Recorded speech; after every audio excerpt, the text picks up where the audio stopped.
காதலி கட்டாமல் விட்டுச் சென்ற சுய உதவிக்குழு பணத்தை கேட்பதற்காக அவரது காதலனை தொடர்பு கொண்ட இளம் பெண்ணுக்கு திருமண டார்ச்சர் கொடுத்து இளைஞர் கொலை செய்த சம்பவம் கர்நாடகாவில் அரங்கேறியுள்ளது.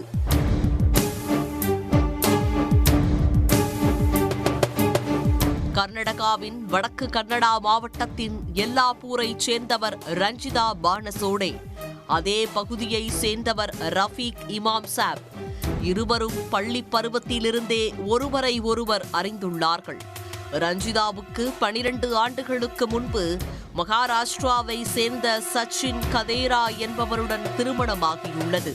பின்னர் கருத்து வேறுபாடு ஏற்பட்டு கணவரை பிரிந்தவர் சொந்த ஊர் திரும்பியுள்ளார். அங்குள்ள அங்கன்வாடி பள்ளியில் சமையலராக பணிபுரிந்து வந்தார். ரஃபீக் ஒரு பெண்ணை காதலித்த நிலையில் அவர் வேறு ஒருவரை திருமணம் செய்து சென்றதால் திருமணம் செய்து கொள்ளாமலேயே இருந்துள்ளார்.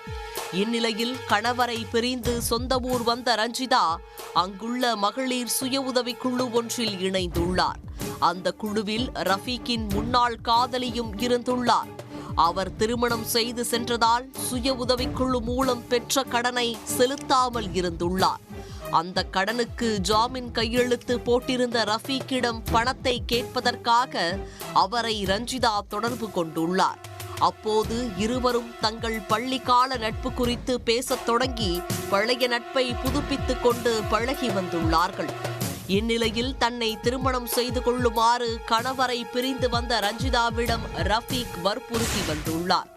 ஆனால் குடும்ப சூழல், ஏற்கனவே திருமணமானது உள்ளிட்ட பல்வேறு காரணங்களை கூறி அவர் சம்மதிக்கவில்லை என கூறப்படுகிறது. ஆனால் தொடர்ச்சியாக திருமணம் செய்து கொள்ளுமாறு ரஞ்சிதாவுக்கு ரஃபீக் டார்ச்சர் கொடுத்து வந்துள்ளார். இந்நிலையில் சனிக்கிழமை அன்று அங்கன்வாடி பள்ளியில் சமையல் பணியை முடித்துவிட்டு ரஞ்சிதா பானசோடி வீட்டிற்கு நடந்து சென்று கொண்டிருந்த போது ரஃபீக் அவரை வழிமறித்து திருமணத்திற்கு கட்டாயப்படுத்தியுள்ளார். மறுப்பு தெரிவித்த ரஞ்சிதா ரஃபீக்கை கண்டித்துவிட்டு அங்கிருந்து புறப்பட முயன்றுள்ளார். இதனால் ஆத்திரமடைந்த ரஃபீக் மறைத்து வைத்திருந்த கத்தியால் சரமாரியாக பலமுறை ரஞ்சிதாவை குத்தியுள்ளார். இதில் பலத்த காயமடைந்த ரஞ்சிதா சம்பவ இடத்திலேயே இரத்த வெள்ளத்தில் சரிந்து விழுந்து உயிரிழந்தார். தப்பியோடிய ரஃபீக் எல்லாப்பூர் நகரிலிருந்து 4 முதல் 5 கிலோமீட்டர் தொலைவில் உள்ள காட்டுப்பகுதியில் தற்கொலை செய்து கொண்டார். ஞாயிற்றுக்கிழமை அதிகாலை ரஃபீக்கை சடலமாக போலீசார் மீட்டார்கள். இது தொடர்பாக ரஞ்சிதாவின் சகோதரரிடம் போலீசார் விசாரித்த போது சில மாதங்களாக தனது சகோதரிக்கு ரஃபீக் தொந்தரவு கொடுத்து வந்ததாகவும் அவரை தான் கண்டித்த போது மன்னிப்பு கேட்டு விலகியதால் போலீசில் புகார் அளிக்கவில்லை என கூறியுள்ளார்.